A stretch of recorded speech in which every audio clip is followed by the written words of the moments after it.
ആരും ഒരാളോട് പറഞ്ഞു ഇങ്ങനെ വയ്യാത്ത ആൾക്കാർക്കും ഈ ഡിസബിലിറ്റി കോട്ടയിലൊക്കെ ജോലി കിട്ടുന്നൊക്കെ ഡാഡി ഇന്ന് ഞങ്ങൾക്ക് ഒരു സ്പെഷ്യൽ ഗസ്റ്റിനെ പരിചയപ്പെടുത്തി തരാം. ഗസ്റ്റ് ആരാന്ന് വെച്ചാൽ പണ്ട് നമ്മൾ പ്രോട്ടോടൈപ്പ് നമ്മൾ കൊച്ചിയിൽ സ്റ്റാർട്ട് ചെയ്ത സമയത്ത് ബ്രോ ക്യാമ്പ് ബാച്ച് കൊച്ചിയിൽ സ്റ്റാർട്ട് ചെയ്ത സമയത്ത് വന്ന ഒരു സ്റ്റുഡൻ്റ് ആണ്. ഗ്ലാഡ്സൺ എന്നാണ് പേര്. ഗ്ലാഡ്സന്റെ പ്രത്യേകത എന്ന് വെച്ചാൽ ഗ്ലാഡ്സന് സംസാരിക്കാനൊക്കെ ഇച്ചിരി ടെൻഷനായി കഴിഞ്ഞിട്ട് സംസാരിക്കാനൊക്കെ ഇച്ചിരി ബുദ്ധിമുട്ടുള്ള ഒരാളായിരുന്നു. ഈ ഇന്റർവ്യൂ നമ്മൾ പണ്ട് അർജുൻ്റെ ഒരു ഇന്റർവ്യൂ നടത്തിയ പോലെ തന്നെയാണ്. ഈ ഇന്റർവ്യൂ വാച്ച് ചെയ്യുമ്പോൾ വാ തുറന്ന് സംസാരിക്കാൻ നിങ്ങൾക്ക് ഒരു പ്രശ്നമില്ലായിട്ട് നിങ്ങൾ വളരെ ലേസി ആയിട്ട് നിങ്ങൾ മടിച്ച് വെറുതെ ആവശ്യമില്ലാത്ത നാണവും കാണിച്ചിട്ട് നിങ്ങൾ പലരും ഒന്നും ചെയ്യാതിരിക്കുന്നുണ്ട്. അവർക്ക് എല്ലാവർക്കും ഉള്ളൊരു മോട്ടിവേഷനാണ് ഇന്നത്തെ ഗ്ലാഡ്സൺ എന്നുള്ളത്. അപ്പോൾ ഗ്ലാഡ്സനെ സംബന്ധിച്ചോളം ഗ്ലാഡ്സൺ ഇവിടെ വരുന്ന സമയത്ത് പറയും സ്കൂളിലൊക്കെ വല്ലാതെ സംസാരിപ്പിക്കില്ല, പക്ഷേ ഗ്ലാഡ്സന് ബുദ്ധിമുട്ടുള്ളതുകൊണ്ട് സംസാരിപ്പിക്കേണ്ട എന്നൊക്കെ വിചാരിച്ചിട്ട് അവന് വിഷമാവല്ലോ എന്ന് വിചാരിച്ചിട്ട് പല ടീച്ചേഴ്സും അവനെ കൊണ്ട് സംസാരിപ്പിക്കാറില്ല എന്നൊക്കെ പറയുമായിരുന്നു. പക്ഷെ നമ്മളിവിടെ വന്നിട്ട് നമ്മളെന്താ വെച്ചാൽ കമ്മ്യൂണിക്കേഷൻ ആക്ടിവിറ്റി ആയിക്കോട്ടെ, സെമിനാർസ് ആയിക്കോട്ടെ, എല്ലാത്തിലും സംസാരിപ്പിക്കാൻ വേണ്ടിയിട്ട് നമ്മൾ ട്രൈ ചെയ്യും. എന്നാൽ ഇതിൽ ഏറെ ഉപരി എന്താണെന്ന് വെച്ചാൽ ഗ്ലാഡ്സനാണ് റെഡി ആവുക. ഗ്ലാഡ്സന് ഭയങ്കര ഇഷ്ടമാണ് സംസാരിക്കാനും എന്തിനും ഇൻട്രാക്ട് ചെയ്യാനും എല്ലാവരോടും ഇൻട്രാക്ട് ചെയ്യാനും ഭയങ്കര ഇഷ്ടമുള്ള ഒരാളും കൂടിയാണ്. അപ്പോൾ അങ്ങനെയുള്ള ഗ്ലാഡ്സൺ ഇവിടുന്ന് ഒരു വെറൈറ്റി പ്രൊഫൈലായിട്ട് ഇവിടുന്ന് ബ്രോ ക്യാമ്പ് കംപ്ലീറ്റ് ചെയ്യും.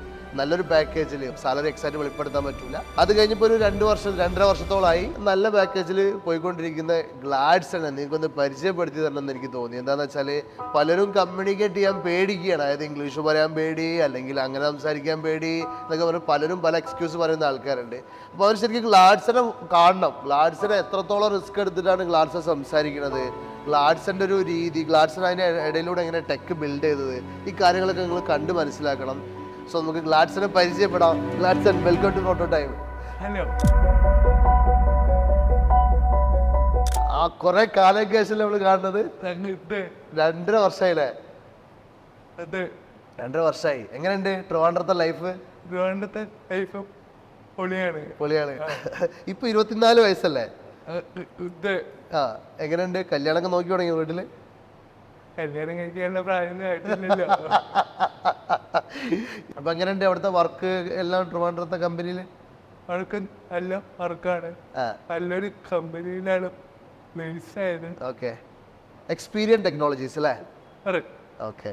അപ്പം നല്ലൊരു ടീമിന്റെ കൂടെ വർക്ക് ചെയ്യാൻ പറ്റുന്നുണ്ട്. എന്റെ കൂടെ ഉള്ളതെല്ലാം വലിയ വലിയ പ്രൊജക്റ്റിലൊക്കെ വർക്ക് ചെയ്ത് ഒരുപാട് ഇയേഴ്സ് എക്സ്പീരിയൻസ് ഉള്ളവരാണ്. ഓ ശരി. ഭയങ്കര സപ്പോർട്ടീവ് ടീമാ? നല്ല സപ്പോർട്ടീവ് ടീമാണ്. ഓ ശരി. ഗ്ലാഡ്സൺ ഇപ്പൊ നിങ്ങൾ സംസാരിക്കുമ്പോൾ കാണുമ്പോൾ കളിയായിരിക്കും ഗ്ലാഡ്സൺ ഇങ്ങനെയാണ് സംസാരിക്കുക. അല്ല, ഗ്ലാഡ്സൺ ഇതിപ്പോ എന്താ വെച്ചാൽ തുടക്കല്ലേ, ഇനിയിപ്പോ ഗ്ലാഡ്സൺ ഒഴുകാൻ തുടങ്ങും. നിങ്ങൾ കണ്ടോ? അങ്ങനെയല്ലേ? ഞാൻ പണ്ട് മുതലേ ഹബിൽ പോണ സമയത്ത് ഗ്ലാഡ്സനെ എന്താ പറയുക, പലരും ഗ്ലാഡ്സനെ ബുദ്ധിമുട്ടിക്കേണ്ടല്ലോ വിഷമിപ്പിക്കേണ്ടല്ലോ ആയിരിക്കുമ്പോൾ ഞാൻ എന്ത് ചെയ്യും, ഓരോന്ന് പറയിപ്പിക്കും, ഓരോന്ന് സംസാരിപ്പിക്കും. അപ്പോൾ ആദ്യം ഒരു ടെൻഷൻ, അപ്പോൾ ഞാനൊക്കെ കയറി വരുമ്പോൾ ആദ്യം ഒരു ടെൻഷൻ ഉണ്ടാവും. പിന്നെ കുറച്ച് കഴിയുമ്പോൾ കംഫർട്ടായിട്ട് പിന്നെ അങ്ങോട്ട് ഒഴുകാൻ തുടങ്ങും ആൾക്ക്. അപ്പോൾ പറയും എങ്ങനെ ഉണ്ടായിരുന്നു, അതായത് ഇവിടുന്ന് പോയ ലൈഫിനെ കുറിച്ച് ചോദിക്കാം. അതിന് മുന്നേ ഞാൻ ഇവിടെ എത്തിയ ലൈഫിനെ കുറിച്ച് നമുക്ക് ചോദിക്കാം. അതായത് പഠിച്ചത് BCA ആണ്. BCA പാലക്കാട്. വീടും പാലക്കാട് ആയതുകൊണ്ട് കോളേജും പാലക്കാടായിരുന്നു. ഓക്കെ. അപ്പോൾ കോളേജ് പഠിക്കുമ്പോൾ കോഡിങ് പഠിക്കായിരുന്നോ? കോഡിങ് ഞങ്ങൾക്കൊരു 4th സെം ആയപ്പം മുതല് മറ്റേ കോളേജിൽ കോളേജിൽ നാക്ക് കിട്ടാൻ വേണ്ടിയിട്ട് ഏതെങ്കിലും ഒരു ഓൺലൈൻ കോഴ്സ് പഠിക്കുന്നുണ്ടായിരുന്നു. എനിക്ക് എപ്പോഴും വെബ് ഡിസൈനിങ് താല്പര്യം ഉണ്ടായിരുന്നു. പക്ഷെ നമുക്ക് ഒരു വെബ്സൈറ്റ് ആയിരുന്നു, ആ വെബ്സൈറ്റിൽ വെബ് ഡിസൈനിങ് ഇല്ലായിരുന്നു. അപ്പം ഏറ്റവും സിമ്പിളായിട്ട് ഉണ്ടായിരുന്നത് ഡിജിറ്റൽ മാർക്കറ്റിംഗ് ആയിരുന്നു. BCAല് ഡിജിറ്റൽ മാർക്കറ്റിംഗ് പഠിച്ചു 4th സെം ആയപ്പോൾ. അത് കോളേജിന്റെ ബേസിലല്ല, ഒരു ഓൺലൈൻ കോഴ്സും കൂടെ അഡീഷണൽ ചെയ്യണമായിരുന്നു. അപ്പം അതിൻ്റെ കൂടെ ഡിജിറ്റൽ മാർക്കറ്റിംഗ് പഠിച്ചു. അപ്പോഴാണ് എനിക്ക് മനസ്സിലായത് വീട്ടിൽ ഇരുന്നു ഓൺലൈനായിട്ട് ഇങ്ങനെയൊക്കെ പഠിക്കാം, ഇങ്ങനെയൊക്കെ പോസിബിലിറ്റീസ് ഉണ്ട്, വരുമാനം ഉണ്ടാക്കാതെ മനസ്സിലായത്. എന്നിട്ട് പിന്നീട് ഞാൻ 4th സെം കഴിയാറായപ്പം കൊറോണ വന്നു. കൊറോണ വന്നപ്പം എന്തെങ്കിലുമൊക്കെ എനിക്കിങ്ങനെ ചുമ്മാ ഇരിക്കുന്ന ഇഷ്ടമല്ല, എന്തെങ്കിലുമൊക്കെ പഠിക്കുകയോ എന്തെങ്കിലുമൊക്കെ പാട്ട് ജോലി ചെയ്യാൻ താല്പര്യം ഉണ്ടായിരുന്നു. അപ്പം എനിക്ക് യൂട്യൂബിൽ കൊറോണ സമയത്ത് വെക്കേഷൻ എങ്ങനെ ചെലവഴിക്കണമെന്ന് ഒരു വീഡിയോ ഒരു പുള്ളിയുടെ വീഡിയോ വന്നു. ആ പുള്ളിയാണ് ഇപ്പൊ എന്റെ ആ വീഡിയോ എനിക്ക് ഓർമ്മയുണ്ട്. കൊറോണ സമയത്ത് സമയം എങ്ങനെ സ്പെൻഡ് ചെയ്യണം പറഞ്ഞിട്ട് നമ്മള് സ്പെൻഡ് ചെയ്യണം. നല്ലൊരു സ്കിൽ അച്ചീവ് ചെയ്യാ എന്നൊക്കെ പറഞ്ഞിട്ട്. അപ്പം ആ സമയത്ത് തന്നെയായിരുന്നു 100K challenge, 100K coding challenge. 100K challenge. അപ്പൊ ഞാൻ ചെറുതായിട്ട് തുടങ്ങി, പിന്നെ സ്റ്റോപ്പ് ചെയ്തു. പിന്നെ 2 weeks കഴിഞ്ഞപ്പോ ഒന്നുകൂടെ ചെയ്യാന്ന് നോക്കി. എന്നിട്ട് ആ 100K കോഡിങ് ചലഞ്ച് കംപ്ലീറ്റ് ചെയ്തു. കാൽക്കുലേറ്റർ വരെ ചെയ്തു. എന്നിട്ട് പിന്നെ വെബ് ഡിസൈനിങ് ചെയ്തിട്ടുണ്ട്. അത് കഴിഞ്ഞ് Node.jsന്റെ ഒരു വെബ് ഡെവലപ്മെന്റ് അതും കംപ്ലീറ്റ് ചെയ്തു. അതോടെ പിന്നെ ഫുൾ ഒരു ബാക്ക് എൻഡ് ഡെവലപ്പർ ആയി. അതുകൊണ്ട് ഏകദേശം. അപ്പം പിന്നെ സാറ് യൂട്യൂബ് വീഡിയോസിൽ പറയുന്നുണ്ടായിരുന്നു ചുമ്മാ അങ്ങ് ഇന്റർവ്യൂ അറ്റൻഡ് ചെയ്യാൻ തുടങ്ങുന്നുണ്ട്. അങ്ങനെ ഞാൻ ലിങ്ക്ഡിൻ പ്രൊഫൈൽ ഉണ്ടാക്കാൻ തുടങ്ങി. ജോബ്സിനെല്ലാം അപ്ലൈ ചെയ്യാൻ തുടങ്ങി. അങ്ങനെ 1-2 ഓഫറൊക്കെ കിട്ടിയായിരുന്നു. അത് പിന്നെ കുറച്ചെനിക്ക് തീരെ ചെറിയ കമ്പനികളായിരുന്നു. സാലറി 5,000. ആദ്യത്തെ 1 month സാലറി ഇല്ല. അതുപോലത്തെ കമ്പനികളായിരുന്നു.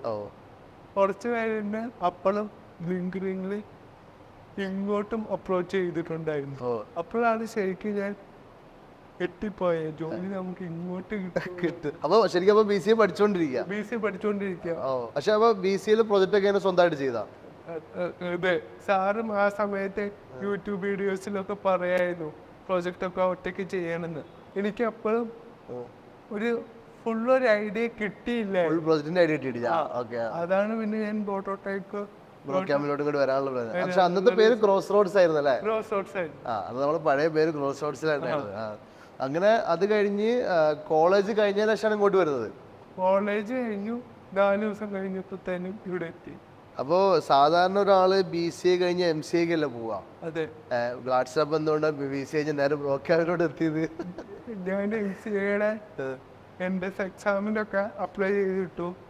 പക്ഷെ എനിക്ക് അസമില് ബാക്സിന് സപ്ലൈ ഉണ്ടായിരുന്നു. ഒരു പേപ്പർ സപ്ലൈ. അത് പക്ഷെ അതിന്റെ റീവാലുവേഷൻ കൊടുത്തിട്ട് റീവാലുവേഷൻ റിസൾട്ട് വരാൻ 1.5 കൊല്ലം എടുത്തായിരുന്നു. അപ്പം പിന്നെ റിസൾട്ട് ഇനിയും താമസിച്ചാൽ പിന്നെ വെറുതെ ഇരിക്കേണ്ടി വരും. അപ്പം സപ്ലിയാണ് രക്ഷപ്പെടുത്തിയത്. അതെ. ആ സപ്ലിയിലോണ്ടാണ് MCAക്ക് പോവാതെ നേരെ ബ്രോക്യാമ്പിൽ വന്നത്. അങ്ങനെ ബ്രോക്യാമ്പിൽ വന്നു അല്ലെ? ബ്രോക്യാമ്പിൽ നമ്മുടെ കൊച്ചി ഹബിൽ വന്നു. അപ്പൊ വീട്ടിൽ നിന്ന് BCAക്ക് വീട്ടിൽ പോയി അന്ന് പഠിക്കില്ലായിരുന്നോ? ആദ്യമായിട്ടാണ് വീട്ടിൽ നിന്ന് മാറി നിൽക്കുന്നത്. അപ്പൊ വീട്ടുകാർക്ക് എന്തെങ്കിലും വിഷമം ഉണ്ടായിരുന്നോ? ഭയങ്കരമായിട്ട് വിഷമമുണ്ടായിരുന്നു. പക്ഷെ വീട്ടുകാര് പണ്ട് മുതലേ സപ്പോർട്ടീവ് ആയിരുന്നു. ഞാനൊരു 8ാം ക്ലാസ് 9ാം ക്ലാസ് പഠിക്കുമ്പോഴൊക്കെ എൻ്റെ കുടുംബക്കാരുടെ വീട് നിലമ്പൂരൊക്കെ ഉണ്ട്. എന്നെ ഒറ്റയ്ക്ക് ബസ് കയറ്റി വിട്ടിട്ട് പോകാൻ പറയുമായിരുന്നു. പേടി മാറ്റാൻ. ഒരു 7ാം ക്ലാസ്സിലൊക്കെ പഠിക്കുമ്പം എൻ്റെ വീട് മണ്ണാർക്കാടാണ്. പാലക്കാട് എന്തെങ്കിലും സാധനം മേടിക്കാനൊക്കെ എനിക്ക് തോന്നുന്നു ഒരു 6ാം ക്ലാസ് മുതലേ എന്നെ ഒറ്റയ്ക്ക് മാർക്കറ്റിൽ പോയി സാധനം മേടിക്കുക. അന്ന് നോക്കിയുടെ ഫോൺ ഉണ്ടായിരുന്നു. അപ്പൊ ഫോൺ അന്ന് വിടും. സംശയം ആ സമയത്ത് വിടായിരുന്നു. പാരന്റ്സ് ആ റിസ്ക് എടുത്ത് വിട. ശരി. നമ്മുടെ സക്സസിന്റെ വലിയൊരു പാട്ട് ദൈവം കഴിഞ്ഞ പിന്നെ അവരെല്ലായിട്ട് പുഷ് ചെയ്തിട്ടുണ്ടല്ലേ? അതെ, നന്നായി പുഷ് ചെയ്തിട്ടുണ്ട്. അപ്പൊ അങ്ങനെ കൊച്ചിയിലോട്ട് എത്തി. കൊച്ചിയുടെ ലൈഫ് എങ്ങനെ ഉണ്ടായിരുന്നു തുടക്കം മുതലായത്? നമ്മള് ബ്രോക്യാമ്പ് ഇൻഫോ പാർക്കിലോട്ട് ജസ്റ്റ് എത്തിയിട്ടുണ്ടോ? ആ സമയത്തല്ലായിരുന്നു കൊച്ചി ലൈഫ് എക്സ്പ്ലോർ ചെയ്യാനുള്ള സമയം ഇല്ലായിരുന്നു. ഫുള്ള് പഠിത്തായിരുന്നു. നമ്മളങ്ങനെ പുറത്ത് പോക്കൊന്നും ഇല്ലായിരുന്നു. മേൺസ്റ്റാക്ക് അന്ന് എടുത്തത്. ഇത് എന്നിട്ട് എങ്ങനെ തുടക്കം മുതൽ എങ്ങനെ ഉണ്ടായിരുന്നു? ഇവിടെ വന്നു കഴിഞ്ഞപ്പോ പ്രസന്റേഷനും അതും ഇതും കുറെ പരിപാടികളും പിന്നെ കുറെ പരിപാടിയുണ്ട്. എങ്ങനെ ഉണ്ടായിരുന്നു ലൈഫ്? ഈ ഒന്നാമത്തെ വീക്ക് നമ്മൾ ടെക്സങ്ങിയാലെ വീഡിയോ എടുക്കണം. ആദ്യത്തെ വീഡിയോ ഞാനൊരു 10 വീഡിയോ എടുത്തിട്ടുണ്ടാവും. അപ്പം 10 വീഡിയോ എനിക്ക് ഇഷ്ടപ്പെട്ടില്ല. പിന്നെ ഞാൻ വിചാരിച്ചു എന്തായാലും കൂടുതൽ പെർഫെക്ഷൻ ഒന്നും വീഡിയോ എടുത്താ മതിയല്ലോ. പിന്നെ രണ്ടാമത്തെ വീക്കും അതിൽ ഞാൻ ഒറ്റ വീഡിയോ എടുത്തിട്ടുള്ളൂ. അതോടെ സെറ്റ് ആക്കി കൊണ്ട്. ശരി. കട്ടിങ് ഒന്നും വല്ലാതില്ലായിരുന്നു. ഇല്ല. കട്ടിങ്. ശരി. അപ്പൊ ആ പെർഫെക്ഷൻ ആലോചിക്കുമ്പോൾ നമുക്ക് എല്ലാവർക്കും പ്രശ്നം അല്ലെ? പെർഫെക്ഷൻ ഭയങ്കരമായിട്ട് ആലോചിക്കുമ്പോ നമ്മൾ എന്ത് ചെയ്യുന്ന വെച്ചാല് ചെയ്തേ ശരിയായില്ല. പെർഫെക്ഷൻ ആലോചിച്ചാൽ ഞാനിപ്പം ഇങ്ങനെ ഇരിക്കത്തില്ലായിരുന്നു. ഇപ്പം വീഡിയോ എടുക്കാൻ വിളിച്ചപ്പോഴും ഞാൻ എന്തേലും അസൗകര്യം പറഞ്ഞ് ഒഴിഞ്ഞു മാറിയാണ് സത്യം. ഞാൻ പലപ്പോഴും പല ആൾക്കാരും ഞാൻ വീഡിയോ എടുക്കാൻ വേണ്ടിട്ട് സംസാരിക്കുമ്പോഴേ അപ്പോൾ ഞാൻ പറയും, എടാ നിനക്ക് പണ്ടിങ്ങനെ നീ ഡിഗ്രി തോറ്റവനല്ലേ, അല്ലെങ്കിൽ എന്തെങ്കിലും പ്രശ്നം ഉണ്ടായതല്ലേ, വീട്ടിൽ സാഹചര്യം ഇങ്ങനെ ആയിരുന്നല്ലോ, നീ എന്നിട്ട് കഷ്ടപ്പെട്ട് പഠിച്ചതല്ലേ, നിന്റെ കഥ വന്ന് പറ എന്ന് പറയും. പലരും ഞാൻ കോൺടാക്ട് ചെയ്യും. പലർക്കും പേടിയാണ്. പലരും പറയും, അയ്യോ എനിക്ക് ക്യാമറയുടെ മുന്നിൽ ഇരിക്കാൻ പേടിയാണ്, എനിക്ക് ലൈറ്റ് വരുമ്പോൾ നാണമാവും എന്നൊക്കെ പറയും. ഞാൻ ഗ്ലാഡ്സിനെ സംബന്ധിച്ചോളം എനിക്ക് ഏറ്റവും ഇഷ്ടപ്പെട്ട കാര്യം ഇതാണ്. അതായത് എന്തിനും റെഡിയാണ്. അതായത് എടുത്ത് ചാടാൻ റെഡി ആയിട്ടുള്ള മെൻറ്റാലിറ്റിയാണ്. അത് സംസാരിക്കാൻ ആ ബുദ്ധിമുട്ട് അതൊരു വിഷയമല്ല. നമ്മൾ അതിന് മുകളിൽ കയറി സംസാരിച്ചേക്കണം അല്ലേ? കൊള്ളാം. അപ്പോൾ അവിടെ കൊച്ചിയിലെ ലൈഫ് പറഞ്ഞു കഴിഞ്ഞാൽ നമ്മൾ അന്ന് കമ്മ്യൂണിക്കേഷൻ ട്രെയിനായിട്ട് അഭിനന്ദായിരുന്നു ഉണ്ടായിരുന്നത്. തുടക്കത്തെ എന്തായിരുന്നു, പിന്നെയാണ് ജോസ്റ്റർ വന്നത്. ഓക്കെ. പിന്നെ ബ്രോഡ്കാസ്റ്റിംഗിൽ അന്നും അറിയായിരുന്നു ഇവിടെ കമ്മ്യൂണിക്കേഷൻ ഉണ്ട്, എല്ലാ ദിവസവും സംസാരിക്കണം.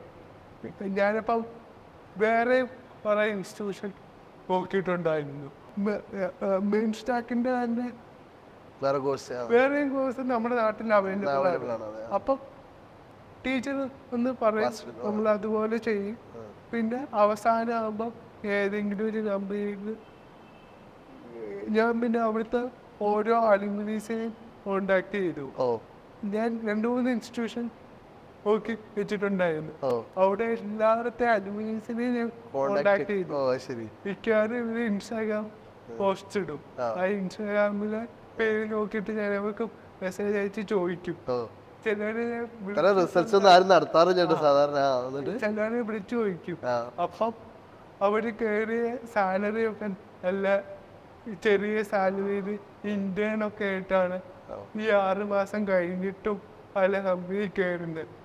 ഏത് കാര്യം സംഭവിക്കുന്നു നല്ലതാണ്. അപ്പൊ എനിക്ക് ഇതെല്ലാം കഴിഞ്ഞപ്പോഴാണ് മനസ്സിലായത് ആ സപ്ലി കിട്ടിയത് നല്ലതായിരുന്നു. ആ സപ്ലി 1.5 വർഷം റിസൾട്ട് വരാൻ ഡിലേ വന്നത് നല്ലതായിരുന്നു അല്ലേ? ഓക്കെ. അങ്ങനെ അതുകൊണ്ട് ബ്രോക്യാമിലെത്തി. ബ്രോക്യാമിന്ന് ഒരു പ്രൊഫൈല് ബിൽഡായി, ടെക്ക് പൊളിയായി, ടെക്ക് പ്രൊജക്റ്റ് ഒക്കെ സെറ്റാക്കി. സെക്കൻഡ് പ്രോജക്റ്റ് ചെയ്തുകൊണ്ടിരിക്കുമ്പോഴാണ് ജോബ് കിട്ടുന്നത്. സെക്കൻഡ് പ്രോജക്റ്റ് തുടങ്ങി 2 വീക്സ് ആയപ്പോഴാണ് ജോബ് കിട്ടുന്നത്. എന്താ കമ്പനി അപ്രോച്ച് ചെയ്തായിരുന്നു? അല്ല, ബ്രോക്യാമ്പില് അന്നത്തെ പ്ലേസ്മെന്റ് ഓഫീസർ ആരായിരുന്നു അന്ന്? ഷിബിലി അല്ലായിരുന്നല്ലോ? ഷിബിലി അല്ലായിരുന്നു, ഗോകുലായിരുന്നു തോന്നുന്നു. ആദ്യമായിട്ട് ഒരു പ്ലേസ്മെന്റ് ഓഫീസർ ആദ്യമായിട്ട് ബ്രോക്യാമ്പിലാണ് ഗോകുലാണ്. ആദ്യത്തെ പ്ലേസ്മെന്റ് ഓഫീസർ ഗോകുലാണ്. അപ്പം ഞാൻ അത്യാവശ്യം പ്രോട്ടോടൈപ്പിന്റെ എംപ്ലോയീസ് ആയിട്ടും അത്യാവശ്യം കമ്പനിയായിരുന്നു. ഞാൻ എല്ലാവരോടും പോയി സംസാരിക്കുകയൊക്കെ ചെയ്തിട്ടുണ്ടായിരുന്നു. അപ്പം ഞങ്ങളുടെ ബാച്ചിലെ കുറച്ച് പേരൊക്കെ പ്ലേസ്ഡ് ആവാൻ തുടങ്ങിയിട്ടുണ്ടായിരുന്നു. അപ്പം ഗൂഗിളിൽ ഇങ്ങനെ ഒരു ഓപ്പർച്യൂണിറ്റി വന്നപ്പം ഗൂഗിളിനൊരു ഫ്രണ്ട് ഓൾറെഡി ഈ കമ്പനിയിൽ വർക്ക് ചെയ്തിട്ടുണ്ട്, നല്ല കമ്പനിയാണ്, ഒന്നും കിട്ടുകയാണെങ്കിൽ കയറിക്കോ. അന്ന് പ്രോജക്ട് ഫുൾ കംപ്ലീറ്റ് ആവാതെ നമ്മൾ പ്ലേസ്മെന്റ് നോക്കാറുണ്ടായിരുന്നു. ഇന്നിപ്പോ നമ്മള് ഇല്ല കഴിഞ്ഞിട്ട് മതി, ടേക്ക് ഓഫ് ഇന്റർവ്യൂ ഒക്കെ ഉണ്ട് ഇപ്പൊ. അതായത് കംപ്ലീറ്റ് ചെയ്യുമ്പോൾ ഇന്റർവ്യൂ ഒക്കെ ഉണ്ട്. അത് കഴിഞ്ഞ് അതിന്റെ സ്കോർ ബേസ് ചെയ്തിട്ടൊക്കെ പ്ലേസ്മെന്റിലോട്ട് പോകാറുള്ളൂ ഇപ്പൊ. പണ്ട് എന്ന് പറഞ്ഞു കഴിഞ്ഞാൽ രണ്ടാമത്തെ പ്രോജക്റ്റ് ചെയ്യുമ്പോൾ തന്നെ നമ്മൾ അത്രയും റിക്വയർമെന്റ് ഇങ്ങനെ വന്നോണ്ടിരിക്കുകയായിരിക്കും. അതെ. ക്യാമ്പിൽ തന്നെ വേറെയും 1-2 കമ്പനികളിലെ റിക്വയർമെന്റ് വന്നായിരുന്നു. അപ്പം കുറച്ച് കമ്പനീസ് ഒന്നും ഞാൻ അറ്റൻഡ് ചെയ്തില്ല. എന്നോട് എക്സ്പീരിയൻസ് എന്ന് പറഞ്ഞ കമ്പനിയെ പറ്റി പറഞ്ഞപ്പോൾ ഞാൻ ആ കമ്പനിയെ പറ്റി ഡീറ്റെയിൽസ് എല്ലാം നോക്കിയപ്പോൾ വർക്കിംഗ് കൾച്ചറൊക്കെ നോക്കിയപ്പോൾ പിന്നെ ഫുള്ള് റിസർച്ച് നടത്തിയിട്ടല്ലേ പോവുള്ളൂ. എനിക്ക് പിന്നെ അതിനെപ്പറ്റി നോക്കിയപ്പോൾ എനിക്ക് ആ കമ്പനി ഇഷ്ടപ്പെട്ടു. അതുകൊണ്ടാണ് ഇതിൻ്റെ ഇൻ്റർവ്യൂ അറ്റൻഡ് ചെയ്തത്. വേറെ 1-2 ഇൻ്റർവ്യൂ പ്രോട്ടോടൈപ്പിൽ നിന്ന് തന്നിട്ടുണ്ടായിരുന്നു, അത് ഞാൻ എടുത്തില്ലായിരുന്നു. പല ടൈപ്പ് കമ്പനീസ് ക്യാമ്പിലുണ്ട്. നമുക്ക് ഉദ്ദേശിക്കുന്ന കമ്പനിയിൽ നിന്ന് തന്നെ സെലക്ട് ചെയ്തെടുക്കുക, സെലക്ട് ചെയ്തെടുക്കാൻ പറ്റും. മനസ്സിലായി. ജോബ് ഇന്റർവ്യൂ എന്ന് പറയുമ്പോഴേ ഇപ്പോ സാധാരണ ഒരു ഇന്റർവ്യൂവിൽ എന്തായാലും ഫസ്റ്റ് HR റൗണ്ട് ആയിരിക്കാം അല്ലേ? ഇപ്പൊ സംസാരിക്കുമ്പോൾ ഇപ്പോൾ ഓട്ടോമാറ്റിക് ഗ്ലാഡ്സൺ ചിലപ്പോൾ ഇനീഷ്യലി എസ്പെഷ്യലി ഗ്ലാഡ്സൺ എനിക്ക് മനസ്സിലാക്കി കൊടുത്തോളം പേടിയാവുമ്പോഴാണ്, ടെൻഷൻ വരുമ്പോഴാണ് കുറച്ചുകൂടി സംസാരിക്കാൻ ബുദ്ധിമുട്ട് കൂടുക. അപ്പോൾ ഇന്റർവ്യൂവിന് HR വിളിക്കുമ്പോൾ ഓട്ടോമാറ്റിക് എല്ലാവർക്കും ടെൻഷനാണ്. അപ്പോൾ എനിക്കാണെങ്കിലും HR വിളിച്ചാൽ ടെൻഷനായിരിക്കും. അപ്പോൾ അതേ ടെൻഷൻ ഗ്ലാഡ്സൺ ഉണ്ടായിരുന്നില്ലേ? ഞാൻ അല്ലാതെ മറ്റേ ലിങ്ക്ഡിൻ ത്രൂ ജോബൊക്കെ അപ്ലൈ ചെയ്യുകയായിരുന്നു. അപ്പോൾ HR വിളിക്കുകയായിരുന്നു. പക്ഷേ ഈ എക്സ്പീരിയൻസ് HR വിളിച്ചിട്ടില്ലായിരുന്നു. കാരണം പ്രോ ക്യാമ്പയിൻ ആയതുകൊണ്ട് ഡയറക്റ്റ് ഇൻ്റർവ്യൂ ആയിരുന്നു. ടെക് ഇൻ്റർവ്യൂ ആയിരുന്നു. പക്ഷേ ഈ ബാക്കിയുള്ള HR വിളിക്കുമ്പം നമ്മളെ പറ്റി സെൽഫ് ഇൻട്രൊഡക്ഷൻ ചോദിക്കും. അപ്പം എന്തൊക്കെയാണ് നമ്മുടെ ക്വാളിറ്റീസൊക്കെ പറയും. അപ്പം ഞാൻ അവസാനം എനിക്ക് ഇങ്ങനെ ഒരു പ്രോബ്ലം ഉണ്ടെന്നും കൂടെ അങ്ങോട്ട് പറയുമായിരുന്നു. അപ്പം പിന്നെ HR മനസ്സിലാവും. പിന്നെ ഞാൻ ഇങ്ങോട്ട് ചോദിക്കാനൊരു അവസരം കൊടുക്കില്ലായിരുന്നു. ആദ്യം സെൽഫ് ഇൻട്രൊഡക്ഷൻ ആണ് എല്ലാ HR ചോദിക്കുക. ആദ്യം ചോദിക്കുന്നത് സെൽഫ് ഇൻട്രൊഡക്ഷൻ ആയിരിക്കും. അപ്പം പിന്നെ അതിൻ്റെ അവസാനം തന്നെ പറയുമായിരുന്നു സംസാരിക്കാൻ ചെറിയ പ്രോബ്ലം ഉണ്ട്, പക്ഷെ ഞാൻ സംസാരിച്ച് തുടങ്ങിയാൽ എനിക്ക് കുഴപ്പമൊന്നുമില്ല, ഫ്ലുവൻ്റായിട്ട് സംസാരിക്കാൻ പറ്റും, എനിക്കൊരു ഓപ്പർച്യൂണിറ്റി തന്നാൽ ഞാൻ ഏറ്റെടുത്തോളാന്ന് പറയായിരുന്നു.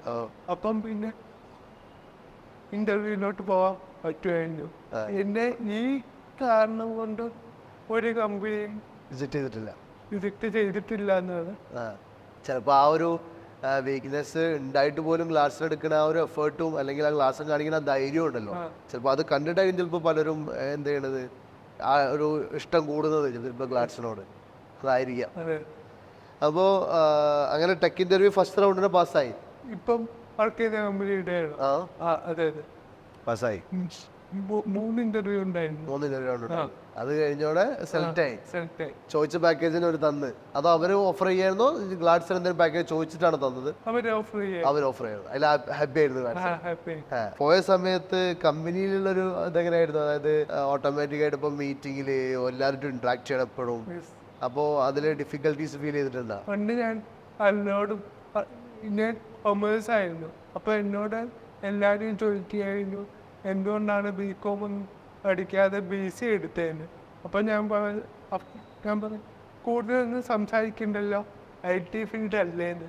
പക്ഷേ ഈ IT ഫീൽഡിൽ എത്തിയപ്പോഴാണ് മനസ്സിലായത് നമ്മൾ ഡെവലപ്മെൻറ്റിനെക്കാട്ടിലും കൂടുതൽ സമയം സംസാരത്തിനാണ് ചിലവാക്കുന്നത്. മൾട്ടിപ്പിൾ ഓരോ ടീമുമായിട്ട് സംസാരിക്കാനുണ്ടാവും, ബാക്കൻഡ് ടീമുണ്ടാവും, ക്വാളിറ്റി അഷ്വറൻസ് ടീമുണ്ടാവും, ബിസിനസ് അനലിസ്റ്റ് ടീമുണ്ടാവും. ഇവരോടൊക്കെ സംസാരിക്കാനേ നമുക്ക് വർക്ക് ചെയ്ത് തീർക്കാൻ പറ്റുള്ളൂ.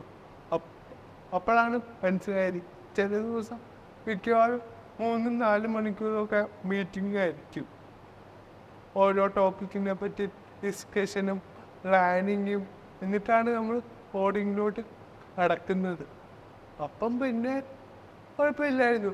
തുടക്കം ചെറിയൊരു ബുദ്ധിമുട്ടുണ്ടായിരുന്നു. തുടക്കം ഞങ്ങളുടെ ടീം ചെറിയൊരു ടീമായിരുന്നു, പിന്നെ ഇപ്പം വലിയൊരു ടീമായി. അപ്പം പിന്നെ സംസാരിക്കാൻ ടീം ഭയങ്കര സപ്പോർട്ടിങ്. ഇവിടെ വർക്ക് ചെയ്ത സമയത്ത് കൂടെയുള്ള ഫ്രണ്ട്സ് ആരൊക്കെയായിരുന്നു മെയിൻ ആയിട്ട് ടെക്കില് പരിചയക്കാര്?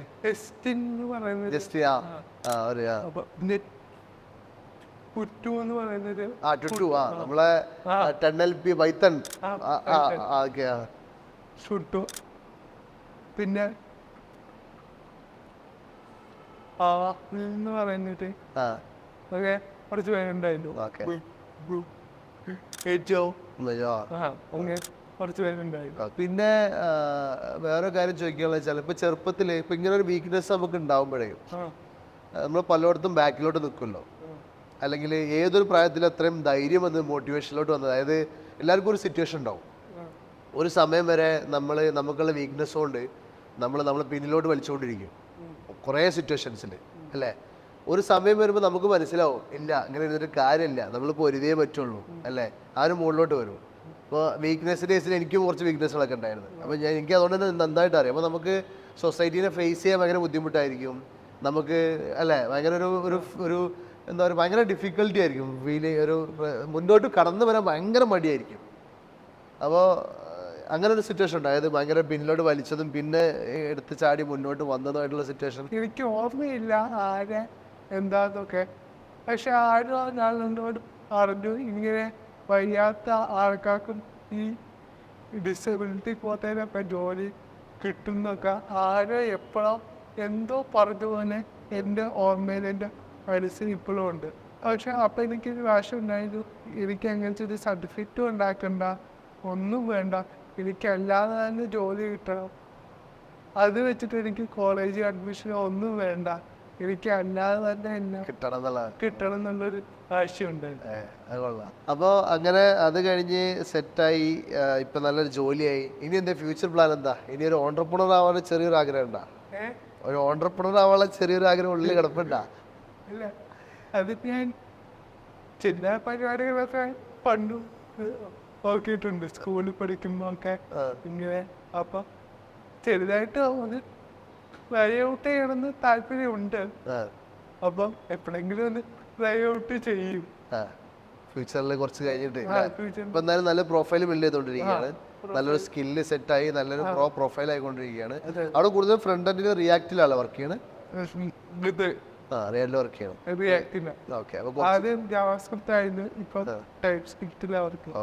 ഇനി പറ, അതായത് പുതിയ പഠിക്കാൻ വരുന്ന കുട്ടികളോട് ഗ്ലാഡ്സൺ എന്താണ് അഡ്വൈസ് പറയാനുള്ളത്?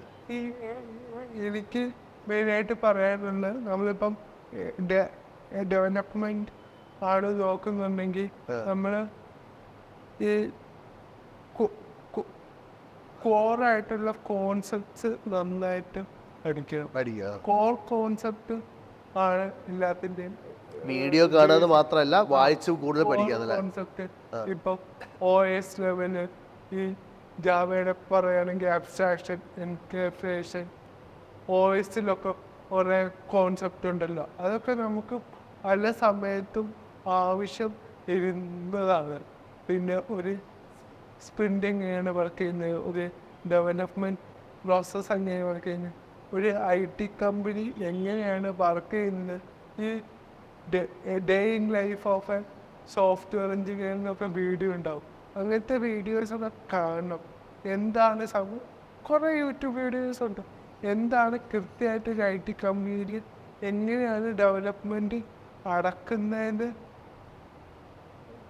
ഉണ്ട്. പിന്നെ കോളേജ് പഠിക്കുന്ന പിള്ളേരാണെങ്കിൽ കോളേജിൽ പഠിക്കുമ്പം തന്നെ ഡെവലപ്മെൻറ്റ് സ്കിൽസ് ഉണ്ടാക്കാൻ നോക്കുകയാണെങ്കിൽ, അതെ ചാനൽ കണ്ട് പഠിക്കുകയാണെങ്കിൽ ശരിക്കും ആ 100K വീഡിയോ ചലഞ്ചില്ലേ, ആ ജാവയുടെ 3 വീഡിയോ ഇല്ലയോ, ജാവ അത് കഴിഞ്ഞിട്ടായിരുന്നു എനിക്ക് ജാവയുടെ എക്സാം. ഞാൻ സത്യം പറഞ്ഞാൽ ആ 3 വീഡിയോ കണ്ടിട്ടുള്ളൂ. ജാവയുടെ സിലബസ് ഫുള്ള് കംപ്ലീറ്റ് ആയിട്ടുണ്ട്. അതേപോലെ PHP ഒക്കെ സബ്ജക്റ്റ് ഉണ്ടായിരുന്നു. അപ്പം ഞാൻ 4th സെം കഴിഞ്ഞപ്പോഴാണല്ലോ ഈ ഡെവലപ്മെൻറ്റ് നോക്കാൻ തുടങ്ങിയത്. അപ്പം ഞാനൊരു സബ്ജക്റ്റിൻ്റെ ഡെവലപ്മെൻറ്റ് സൈഡ് കുറച്ച് നോക്കും. ഇപ്പം PHP ഒരു സബ്ജക്റ്റ് ഉണ്ടെങ്കിൽ ഇപ്പം ഞങ്ങൾക്ക് ആൻഡ്രോയിഡ് പഠിക്കാനുണ്ടായിരുന്നു. അപ്പം ആൻഡ്രോയിഡിൻ്റെ 3-4 വീഡിയോ കാണും. എന്നിട്ട് തിയറി കോളേജിൻ്റെ സബ്ജക്റ്റ് പഠിക്കുമ്പോൾ പെട്ടെന്ന് കാര്യങ്ങൾ പെട്ടെന്ന് ചെയ്യാൻ പറ്റും. സാറിൻ്റെ വീഡിയോ എനിക്കാണ് ശരിക്കും ഞങ്ങളുടെ എക്സാമിന് പോയത്.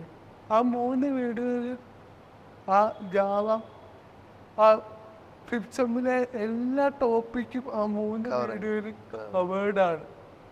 അപ്പം അങ്ങനത്തെ കോർ കോൺസെപ്റ്റ് പഠിക്കുക. പിന്നെ കമ്മ്യൂണിക്കേഷൻ സ്കിൽ ഇമ്പോർട്ടൻ്റ് ആണ്. മീൻസ് IT ഫീൽഡ് ആണെങ്കിൽ ഡെവലപ്മെൻറ്റും മാത്രമല്ല, നമ്മൾ ഓരോ മീറ്റിങ്ങിന് സംസാരിക്കേണ്ടി വരും.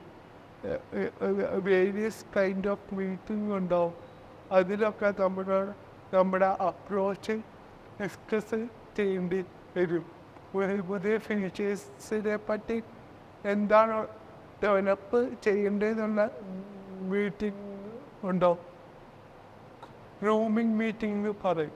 അങ്ങനത്തെ ഒക്കെ മീറ്റിംഗിൽ നമ്മുടെ പോയിന്റ്സ് നമുക്ക് അറിയാൻ പറ്റണം. അപ്പം കമ്മ്യൂണിക്കേഷൻ സ്കില്ലും നന്നായിട്ട് വേണം. നല്ല ഇമ്പോർട്ടൻ്റ് ആണെന്നാണ് എനിക്ക് മനസ്സിലായിട്ടുള്ളത്. ഓക്കെ, അത് രണ്ടും നന്നായിട്ട് ഇമ്പ്രൂവ് ചെയ്യാന്നാണ് പഠിക്കുന്ന കുട്ടികളോട് പറയാനുള്ളത്. പിന്നെ ലിങ്ക്ഡിനിൽ നല്ല രീതി കണക്ഷൻസ് ഉണ്ടാവും. ലിങ്ക്ഡിൻ നല്ല പ്രൊഫൈലായാൽ തന്നെ നമുക്ക് ജോബ് അന്വേഷിക്കേണ്ട ആവശ്യമില്ല. ജോബ് ഇങ്ങോട്ട് ഇപ്പോഴും ജോബ് വരാറുണ്ടോ? ഞാൻ പിന്നെ ഇപ്പം ഞാനിങ്ങനെ ഒരു ജോബ് ചേഞ്ചോ അങ്ങനെയൊന്നും പോസ്റ്റ് ചെയ്തിട്ടില്ല. ഞാൻ പോസ്റ്റ് ചെയ്യാറില്ല. പക്ഷെ ബ്രോ ക്യാമ്പിൽ നിന്നപ്പം ഞാൻ ഓപ്പൺ ടു വർക്ക് ഇട്ടപ്പം എനിക്കൊരു 5-8 കമ്പനീസ് ഇങ്ങോട്ട് അപ്രോച്ച് ചെയ്തായിരുന്നു. ബ്രോ ക്യാമ്പിൽ എഴുതിയിട്ട് മുന്നേ 1-2 ഇൻ്റർവ്യൂസ് എനിക്ക് ഇങ്ങോട്ട് കിട്ടിയിട്ടുണ്ട്. നമ്മൾ അങ്ങോട്ടൊരു ജോബ് അപ്ലൈ ചെയ്യുന്നതും ഇങ്ങോട്ടൊരു ജോബ് ചെയ്യുന്നതും തമ്മിൽ നല്ല ഡിഫറൻസ് ഉണ്ട്. ഈ ഇങ്ങോട്ട് വരുന്ന ജോബ് വന്നാൽ നമ്മുടെ CV ഷോർട്ട് ലിസ്റ്റ് ആവാനുള്ള ചാൻസ് കൂടുതലാണ്. അറ്റേന്ന് ഒരു 200 നമ്മൾ ലിങ്ക്ഡിനിൽ ചുമ്മാ ഒരു ജോബ് എടുത്ത് നോക്കിയാൽ മതി. 1000 അപ്ലിക്കൻസ് കൂടുതലുണ്ടായിരിക്കും ഒട്ടുമേമ്പോ ജോബ്സിനും. ആ ജോബ് പോസ്റ്റ് ചെയ്തത് ഒരു ദിവസം മുന്നേ ആണെങ്കിലും മിനിമം 200-300 അപ്ലിക്കൻസ് ഉണ്ടാവും. പക്ഷെ ഇങ്ങോട്ട് കഴിഞ്ഞാൽ അതല്ല, നമ്മുടെ CV ഇങ്ങോട്ടാണ് ചോദിക്കുന്നത്. അപ്പോൾ നമ്മുടെ CV ഓൾറെഡി ഷോർട്ട് ലിസ്റ്റ് ആയി കണ്ടു കഴിഞ്ഞു. അല്ലെങ്കിൽ ഈ HR-ന്റെ ഒരു 10-200 മെസ്സേജ് വരും. ചിലപ്പം ചിലരുടെ ഇൻബോക്സിൽ പോലും പോകില്ല, നേരിട്ട് സ്പാമിലായിരിക്കും പോവുക. നേരിട്ട് ഇൻബോക്സിൽ പോലും നേരിട്ട് സ്പാമിൽ പോകാനുള്ള ചാൻസ് ഉണ്ട്. അപ്പൊ പിന്നെ അത് കാണാൻ ലിങ്ക്ഡിനിൽ ഷോക്കേസ് ചെയ്യണം.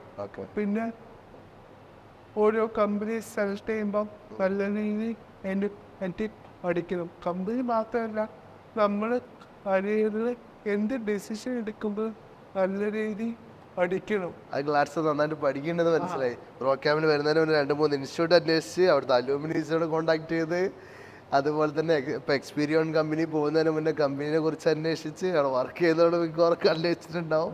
നല്ല റിസർച്ച് നടത്തിയിട്ടാണ് പോകുന്നില്ല, ഓരോ സ്റ്റെപ്പ് എടുക്കുന്നത്. കൊള്ളാം. അപ്പോൾ ആ രീതിയിൽ എന്താ പറയുക, സ്കില്ല് സെറ്റാക്കണം, കമ്മ്യൂണിക്കേഷൻ സെറ്റാക്കണം. കോളേജ് കുട്ടികളാണ് ഇപ്പോഴേ വർക്ക് ചെയ്ത് തുടങ്ങുക, പഠിച്ചു തുടങ്ങുക. എനിക്ക് ഈ 21-22 പ്രായത്തിൽ എടുക്കുന്ന ഡിസിഷൻ പെട്ടെന്ന് അങ്ങ് ആലോചിക്കാതെ എന്തെങ്കിലും പക്ഷെ അത് ഒരു പോയിന്റ് പറയാനുള്ള, നമ്മൾ എന്തെങ്കിലും പഠിക്കാൻ പ്ലാൻ ചെയ്യുകയാണെങ്കിൽ ആ ഡിസിഷൻ തീരുമാനിക്കാൻ കൂടുതൽ ടൈം സ്പെൻഡ് ചെയ്യുകയും അപ്പം തന്നെ പഠിച്ച് തുടങ്ങുക എന്നുള്ളതാണ്. അല്ലാതെ ഇങ്ങനത്തെ ഒരു ലൈഫ് ഡിസിഷൻ, ഒരു ഡിസിഷനൊക്കെ എടുക്കുമ്പോൾ നല്ല രീതി അതിനെപ്പറ്റി പഠിച്ചിട്ട് ഡിസിഷൻ ചെയ്യുകയാണെങ്കിൽ അല്ലായിരുന്നു. ഓക്കെ, കൊള്ളാം. ഇനി ബ്രോ ക്യാമ്പിൽ പഠിക്കുന്ന കുട്ടികളോട് എന്താ പറയാനുള്ളത്? ഇപ്പം കറന്റ് പഠിച്ചുകൊണ്ടിരിക്കുകയാണ്, പലരും പറയുന്നുണ്ട് ഭയങ്കര കഷ്ടപ്പാടാണ്, എനിക്ക് ഇത് പറ്റുമോ തോന്നുന്നില്ല, എനിക്ക് ഇംഗ്ലീഷ് പ്രോപ്പറായിട്ട് പറയാൻ പറ്റുന്നില്ല, കുറേ ടെക്ക് അതുണ്ട് ഇതുണ്ട്, കുറേ സംസാരിക്കാനുണ്ട്, പലരും മുങ്ങിയെടുക്കുന്നവരൊക്കെ ഉണ്ട് കമ്മ്യൂണിക്കേഷൻ ക്ലാസ്സിൽ നിന്ന്. അവരോടൊക്കെ എന്താ പറയാനുള്ളത്? എന്തായാലും അറ്റ് ലാസ്റ്റ് ഇവരൊരു IT കമ്പനിയിൽ പോകാൻ വേണ്ടിയിട്ടാണ് ബ്രോ ക്യാമ്പിൽ വന്നിട്ടുള്ളത്. അപ്പം നമ്മൾ IT കമ്പനിയിൽ പോകുമ്പോഴും അവിടെയും ഇഷ്ടംപോലെ വർക്കുണ്ടാവും. എല്ലാ ദിവസവും ചെയ്യാനുള്ള വർക്കും നമുക്ക് ഡെഡ് ലൈനും കാര്യങ്ങളും എല്ലാം ഉണ്ടാവും. നമുക്ക് ടാസ്ക് ഉണ്ടാവും, അതിൻ്റെ കൂടെ മീറ്റിങ്സ് ഉണ്ടാവും. അതെല്ലാം അറ്റൻഡ് ചെയ്യേണ്ടി വരും. ചില ടാസ്കും മീറ്റിങ്ങും എല്ലാം നമ്മൾ അറ്റൻഡ് ചെയ്ത് നമ്മളെല്ലാം ചെയ്ത് തീർക്കേണ്ടി വരും. അപ്പോൾ എല്ലാം നമ്മൾ മാനേജ് ചെയ്യാൻ പഠിക്കുക എന്നുള്ളതല്ലാതെ വേറൊരു സൊല്യൂഷൻ ഇല്ല. പിന്നെ ബ്രോ ക്യാമ്പിൽ വർക്ക് ചെയ്യുമ്പോൾ തന്നെ മാക്സിമം സാധനം അടിക്കാൻ നോക്കുക. കമ്പനി കയറിയാൽ നമ്മളൊരു മീൻസ് നമുക്ക് പ്രൊജക്റ്റ് കിട്ടിയ ആ പ്രൊജക്റ്റിലായിരിക്കും വർക്ക് ചെയ്യുന്നത്. മീൻസ് ക്ലയൻറ്റിൻ്റെ റിക്വയർമെൻ്റ് ഉണ്ടാവും. നമുക്ക് ചുമ്മാ എന്തെങ്കിലും കയറി ഇൻ്റഗ്രേറ്റ് ചെയ്ത് നമ്മുടെ ഇഷ്ടം പോലെ ചെയ്യാൻ പറ്റില്ല. പക്ഷെ ബ്രോ ക്യാമ്പിൽ ഇവർക്ക് സമയമുണ്ട്. ഇവർക്ക് ഇഷ്ടമുള്ള പോലെ ഫീച്ചേഴ്സ് ആഡ് ചെയ്യാം, എന്ത് വേണേലും ഇംപ്ലിമെന്റ് ചെയ്യാം. ഏത് ഫീൽഡ് വേണമെങ്കിലും ഫോക്കസ് ചെയ്ത് പഠിക്കാം, ഏത് പ്രോഗ്രാമിംഗ് ലാംഗ്വേജ് വിടാം. ഇവർക്ക് ഇഷ്ടമുള്ള ലൈബ്രറീസ് ഇൻറ്റഗ്രേറ്റ് ചെയ്യാം. പക്ഷെ ഒരു കമ്പനി കയറി അതൊന്നും പറ്റില്ല. ഇതെല്ലാം വഴിയോട്ട് ഞാനുള്ള വലിയ ബെസ്റ്റ് പ്ലേസ് തന്നെയാണ് ബ്രോ ക്യാമ്പ്. ഇഷ്ടപ്പെട്ട്. ഓക്കെ, അപ്പോൾ എന്തായാലും സെറ്റ് ആവട്ടെ അല്ലേ? ഇനി അടുത്തൊരു ലെവലിലോട്ട്, അടുത്തൊരു കിഡ്ലം പ്രൊഫൈലായിട്ട് ഇനി ഒരു 1 year കഴിയുമ്പോൾ 2 year കഴിയുമ്പോൾ ഒരു ഇന്റർവ്യൂ വേണം. അടുത്തൊരു ഗ്രോത്തും കാര്യങ്ങളൊക്കെ നമുക്ക് അറിയാനുണ്ട്.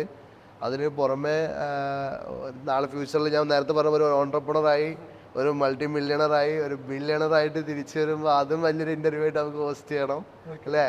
ഗ്ലാഡ്സൺ ഒരു സ്റ്റാർട്ടപ്പ് ഹോസ്റ്റ് ചെയ്യണമെങ്കിൽ ഞാൻ അതിൽ ഇൻവെസ്റ്റ് ചെയ്യാൻ പറ്റുമോ നോക്കൂട്ടാ. ആദ്യം എന്നെ കോണ്ടാക്ട് ചെയ്യണേ. എന്തായാലും ഗ്ലാഡ്സന്റെ റെസ്യൂം ഞാൻ എന്തായാലും ഡിസ്ക്രിപ്ഷനിൽ ഒന്ന് ആഡ് ചെയ്ത് കൊടുക്കുന്നുണ്ട്. എന്താണെന്ന് വെച്ചാൽ പലർക്കും ഗ്ലാഡ്സൺ എന്തൊക്കെയാണ് ചെയ്തത്, പ്രോജക്റ്റ് എന്തൊക്കെയാണെന്ന് അറിയാൻ ആഗ്രഹം ഉണ്ടാവും. അതുപോലെ ഗ്ലാഡ്സന്റെ ലിങ്ക്ഡിൻ അക്കൗണ്ട് ഞാൻ എല്ലാവർക്കും വേണ്ടിയിട്ട് ഷെയർ ചെയ്യാം. ആർക്കെങ്കിലും ഒന്ന് കോൺടാക്ട് ചെയ്യില്ലെങ്കിൽ ഗ്ലാഡ്സനോട് സംസാരിക്കാമല്ലോ. അപ്പൊ അതൊരു കാര്യം. പിന്നെ ഇപ്പൊ ലിങ്ക്ഡിൻ അല്ലാണ്ട് ഗ്ലാഡ്സനെ ഹെൽപ്പ് ചെയ്ത ഏതെങ്കിലും, അതായത് ഇപ്പോ കരിയർ സെറ്റ് ചെയ്യാനോ അല്ലെങ്കിൽ ജോബിനോ വേണ്ടി ഹെൽപ്പ് ചെയ്തുള്ള വെബ്സൈറ്റുകൾ ഏതാണ്? ഷോർട്സ് എന്ന് പറഞ്ഞൊരു വെബ്സൈറ്റ് ഉണ്ടായിരുന്നു. അത് കൂടുതലും ജോബ് അപ്ലൈ ചെയ്യാൻ വേണ്ടിയിട്ടാണ് ഞാൻ ഉപയോഗിച്ചിട്ടുള്ളത്. നൗക്കരിയൊക്കെ പോലെ തന്നെ ഇച്ചിരി കൂടെ നല്ല കമ്പനീസിന് കിട്ടും. പിന്നെ ambitionbox.com, Glassdoor, ഇത് രണ്ടും ആ കമ്പനിയിൽ വർക്ക് ചെയ്യുന്നവർക്ക് അവരുടെ റിവ്യൂ കമ്പനീസിനെ കുറിച്ച് അറിയാൻ വേണ്ടിയിട്ട് ഗ്ലാസ്ഡോറും ambition.com ഞാൻ ഉപയോഗിച്ചിട്ടുണ്ട്. അവിടെ അവരെന്താ ഇന്റർവ്യൂ പ്രോസസ് ഒക്കെ പറയോ? ഇന്റർവ്യൂ പ്രോസസ്, ടെക്നിക്കൽ ഇന്റർവ്യൂവിൽ എന്തൊക്കെയാണ് ചോദിക്കാനും ഈ വെബ്സൈറ്റ്സിൽ ഉണ്ടാവും. പിന്നെ ബാക്കിയുള്ളവരുടെ ഇന്റർവ്യൂ എക്സ്പീരിയൻസ് ഉണ്ടാവും. അപ്പോൾ മൊത്തത്തിൽ പറയുകയാണെങ്കിൽ ബിഫോർ ബ്രോ ക്യാമ്പ്, അതായത് ബ്രോ ക്യാമ്പിൽ വരുന്നതിന് മുന്നേയും ബ്രോ ക്യാമ്പിൽ വന്നതിന് ശേഷം ഉണ്ടായ മൊത്തത്തിലുള്ളൊരു മാറ്റം എങ്ങനെയുണ്ട്? ബ്രോ ക്യാമ്പിൽ വന്നു കഴിഞ്ഞിട്ട് നമുക്കൊരു ജോലി കിട്ടിയതിന് ശേഷം നമുക്കൊരു ജോലി കിട്ടുമ്പം നമ്മുടെ ഈ പൈസ കഴിയുമ്പോൾ നമുക്ക് ഇച്ചിരി കൂടെ ഒരു കോൺഫിഡൻസ് കൂടുതലേ, നമുക്ക് ഇനി എന്ത് അച്ചീവ് ചെയ്യാന്നുള്ള ധൈര്യം വരും. അച്ചീവ് ചെയ്യാൻ മീൻസ് നമ്മുടെ ജീവിതത്തിൽ ഒരു ജോലി കിട്ടുക എന്ന് പറയുന്നത് തന്നെ വലിയൊരു അച്ചീവ്മെന്റ് ആണ്. അത് നമ്മൾ കഷ്ടപ്പെട്ട് നമ്മളെ സ്കില്ല് തന്നെ വെച്ചിട്ട് വേറെ ആരെയും, അതായത് ഇപ്പൊ നേരത്തെ പറഞ്ഞ പോലെ വേറെ സർട്ടിഫിക്കറ്റ് ഒന്നും ഇല്ലാതെ സ്വന്തം സ്കില്ല് വെച്ചിട്ട് അച്ചീവ് ചെയ്യാം. പലരും ചെറുപ്പത്തിലൊക്കെ ഡെമോട്ടിവേറ്റ് ചെയ്തിട്ടുണ്ടെങ്കിലും എന്നിട്ട് ജോലി കിട്ടുമ്പം ഇനിയും അടുത്തുള്ള ഓരോ സ്റ്റോൺസും നമുക്ക് അച്ചീവ് ചെയ്യാൻ പറ്റുന്നുള്ളൊരു കോൺഫിഡൻസ് നമുക്ക് കിട്ടും. അപ്പോൾ എല്ലാം കൊണ്ട് സെറ്റ് ആവട്ടെ അല്ലേ? അപ്പോൾ all the best. Thank you sir. Okay, ഈ വീഡിയോ വാച്ച് ചെയ്തില്ലേ? ഇതിന് മുന്നേ ഒരു അർജുൻ്റെ വീഡിയോ നിങ്ങൾക്ക് തന്നിട്ടുണ്ടായിരുന്നു. ഇനി നിങ്ങൾ പറ, നിങ്ങൾക്ക് സ്കില്ല് അച്ചീവ് ചെയ്യാനും വാ തുറന്ന് സംസാരിക്കാനും എന്ത് മടിയാണ്, എന്ത് പ്രശ്നങ്ങൾക്ക് ഉള്ളതെന്ന് പറ. അതായത് ഞാൻ പലപ്പോഴും ബ്രോ ക്യാമ്പിൽ പല ആൾക്കാരെയും കാണുമ്പോഴേ അവർക്ക് യാതൊരു പ്രോബ്ലം ഇല്ല, അവർക്ക് ഫിസിക്കലിയൊക്കെ ഭയങ്കര സ്ട്രോങ് ആണ്, ഓൾറെഡി ഒരു പ്രശ്നം ഉണ്ടാവില്ല. പക്ഷേ ആവശ്യമില്ലാത്ത നാണം, ആൾക്കാരെ മുന്നിലോട്ട് വരാൻ മടി, നിങ്ങൾ എന്ത് കണ്ടിട്ടാണ് നിൽക്കുന്നത്? നിങ്ങൾ മനസ്സിലാക്കേണ്ടത്, നമ്മൾ തുറന്ന്, ഇപ്പോൾ ഗ്ലാഡ്സൺ പറഞ്ഞ പോലെ തന്നെ നമ്മൾ തുറന്ന് സംസാരിച്ച് ആൾക്കാരോട് ഇൻട്രാക്ട് ചെയ്യുമ്പോഴാണ് നമ്മുടെ പുതിയ പുതിയ അവസരങ്ങളും നമുക്ക് എന്തൊക്കെ വഴികളുണ്ടെന്നുള്ളത് തെളിഞ്ഞു വരിക. അതിന് നമ്മൾ കമ്മ്യൂണിക്കേറ്റ് ചെയ്തുകൊണ്ടിരിക്കണം. അപ്പോൾ ആ കമ്മ്യൂണിക്കേഷനിൽ ബാക്കിലോട്ട് പോയിട്ട് നിങ്ങൾക്ക് ജീവിതത്തിൽ നല്ലൊരു പ്രൊഫൈലാവാൻ പറ്റൂല. അവിടെ നന്നായിട്ട് സംസാരിക്കാൻ ഏറ്റെടുക്കുക. ഈ പ്രൊഫൈലൊക്കെ നിങ്ങൾക്ക് കാണിച്ചതിന് എന്തിനാന്ന് വെച്ചാൽ അതായത് അവർക്ക് കുറച്ച് പ്രശ്നങ്ങൾ ഉണ്ടെങ്കിൽ പോലും അത് അവർക്ക് നേരിട്ട് അത് അതിന് മുകളിൽ അവർ ബിൽഡ് ചെയ്യുന്ന ആൾക്കാരാണ്. അപ്പോൾ ഇവരെ കാണുമ്പോൾ നിങ്ങൾക്ക് നാണം വരണം, നാണം തോന്നണം. നമ്മൾ എന്താണ് ചെയ്തുകൊണ്ടിരിക്കുന്നത്, നിങ്ങളുടെ ലൈഫിൽ നിങ്ങൾ എന്താണ് ചെയ്തുകൊണ്ടിരിക്കുന്നത്, നിങ്ങൾക്ക് ഇത്രയും കപ്പാസിറ്റി ഉണ്ടായിട്ട്, നിങ്ങൾക്ക് പ്രകൃതി ഇത്രയും രീതിയിൽ കപ്പാസിറ്റി തന്നിട്ട് നിങ്ങൾ എന്ത് തോൽവിയായിട്ടാണ് ജീവിതത്തിൽ ഇങ്ങനെ ജീവിച്ചുകൊണ്ടിരിക്കുന്നത്. തിരിച്ചു വരാൻ നോക്ക്, അല്ലെങ്കിൽ അതേ ലെവലിൽ കിടക്കും. ഇവരൊക്കെ ഇങ്ങനെ ഉയർന്നു പോണ് കാണുമ്പോൾ നാണം കൊണ്ട് എന്തോ ആയിപ്പോ നോക്ക്.